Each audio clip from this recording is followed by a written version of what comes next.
अस्सलाम वालेकुम प्यारे दोस्तों और बच्चों। आज की कहानी का नाम है बगल में छुरी मुंह में राम राम। सदर के इलाके में जा बजा हकीमों और डॉक्टरों के इश्तहारी बोर्ड लगे नजर आते हैं। आप बस में बैठे हो तो कुछ हकीमों की इश्तहारी कार्ड आपकी सीटों पर डाल देंगे।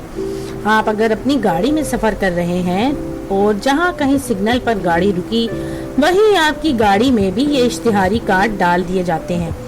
अब्बू, ये डॉक्टरों और हकीमों को क्या पड़ी है कि इतने सारे कार्ड बांटते फिरें, जैसे ये इनकी शादी के कार्ड हों। हसन ने अपने पापा से कहा। हसन अपने पापा के साथ खिलौने और कपड़े लेने सदर आया हुआ था। जैसे ही इनकी कार एक सिग्नल पर रुकी, एक शख्स ने हकीमों के इश्तिहार कार्ड के दरवाजे में से अंदर की तरफ फेंक दिए और तेजी से आगे बढ़ गया। बेटे, इनमें से कई लोग जाली हकीम हैं, लोगों को झूठ बोलकर इनकी तरफ अपनी तरफ रागिब करते हैं। जाहिर में ये दोस्त, जबकि अंदर से ही हमारे दुश्मन होते हैं। ये हमारी सेहत से खेलते हैं। इनकी वो मिसाल है कि बगल में छुरी मुंह में राम राम। और वैसे भी बेटा, याद रखो कि नीम हकीम खतरा जान। हसन के पापा ने हसन को समझाते हुए कहा और वो हसन ने इश्तिहारी कार्ड करीब ही रखे एक कूड़ेदान में डाल दिए।